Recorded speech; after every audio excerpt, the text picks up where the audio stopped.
you are a beginner trader, these are things that you should take note of. And one of the things is that Forex is more of psychology than education. That's what I got to realize, because why I said so is because Forex is more of patience. So you need to be patient. There are times that I'm in the market, like 1 week I'm on a trade. I'm a swinger. When I enter a position, I might leave that position for days. Someone who is not patient enough would not even wait till those days, you know. You will be panicking and all that. So patience is very, very, very important. And also greed, it stirs up greed.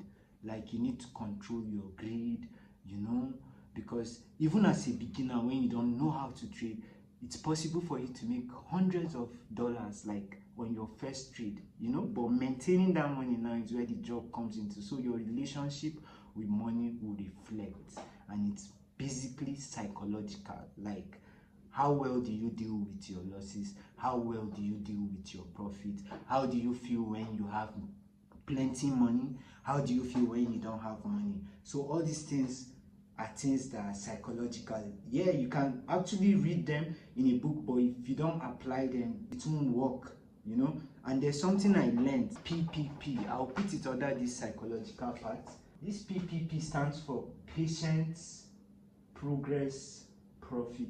So if you don't have patience, you can't make it in this market. If you don't have patience, trust me, you cannot be successful. You can't be a successful Forex trader, you know. So you have to be patient with the process. So patience, progress, then profit. Now the second thing I noticed is also less is more. So when you are learning how to trade as a beginner trader, you want to test everything you've learned, you know. There are what we call trend lines, support and resistance, supply and demand, this indicator, moving average, RSI, relative strength index, you know. All these are indicators. You want to make use of all of them, Fibonacci retracement. But then the less you mark your chart, because as a trader, you need to know how to read a chart, right? So the less you mark your chart, the less you analyze your chart, it's more for you. It gives you a clearer picture. So the less I use instruments on my chart, the more it gives me perception. So all these things, I got to learn them with time, you know, because there are times that I do too many analysis that I get confused. Like I get this kind of anxiety, you know, and at a point, like, you now tend to start misunderstanding something you were just understanding some minutes ago. It happens so well. Every beginner trader will agree with me. They call it, I think, analysis paralysis, you know, when the analysis is too much, like it's a bad habit. It will get you confused. So I growing from that amateur stage to being a professional trader, I now understand that doing less is even more. There are days that I don't even wake up to trade. Like I don't even think of trading. There are days that I don't think of like really marking the charts if there are no trends, you know. Marking charts, like I don't use equipment. I don't use many equipment. That's what I'm trying to say. So I use less for me to get more, like to understand more. So the second thing I noticed is less is more. Third thing, price action. You see, price action is key. Now, price action is basically the movement of price on a chart. So reading of that price, the movement of price on a chart is key. That's what I understood, because sometimes a news will come out positively, but then on the price action, it will be affected negatively. So if you follow the news blindly without looking at price action, you will take yourself down. Trust me, like I've been there, done that, for me to realize that price action is key. Recently, something happened on Thursday. CPI news came out, current price index. It's a very strong news, you know, for the United States. So it's basically a United States dollar news. It's supposed to affect any pair connected with the United States dollars. But then British pounds and Japanese yen pair, it affected it, like, because price action. Now British pounds and Japanese yen has been bullish for 2 weeks. It has been going up for like 2 weeks. So that news that came out was supposed to actually affect only United States, but because of price action on GJ, that's British pounds Japanese yen, it now started falling. It now started going bearish. It went bearish and covered like those 2 weeks of that rise in like an hour. You can imagine someone that went to just read the news, because without studying that price action, you would think that the United States news is supposed to affect any pair that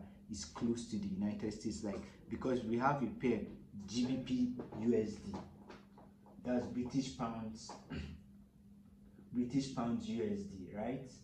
And we also have British pounds Japanese yen. Now me, I was trading this British pounds Japanese yen.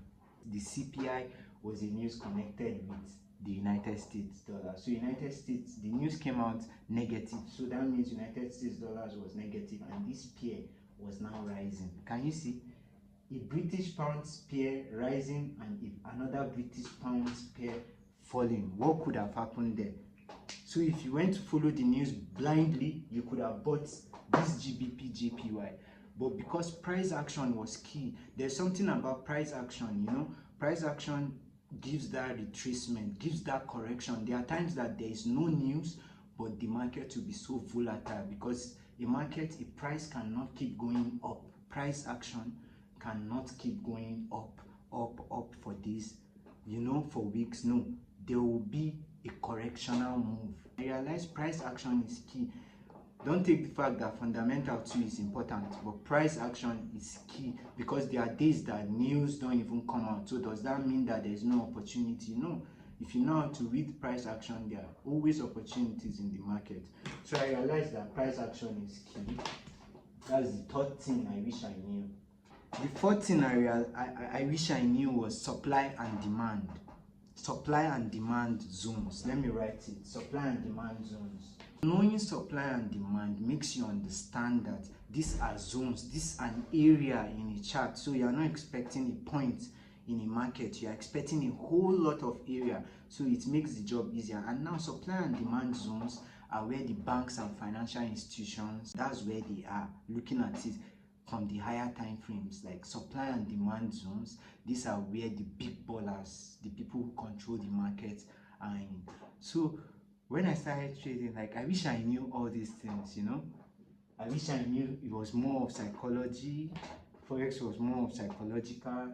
I wish I knew less was more, you know. I wish I knew price action is key. I wish I knew supply and demand, S&D, supply and demand zones were much more important, you know. So these are some of the things I wish I knew. Some of the things, you know, I'll still come back and tell you more. But for now, stick and enjoy this video.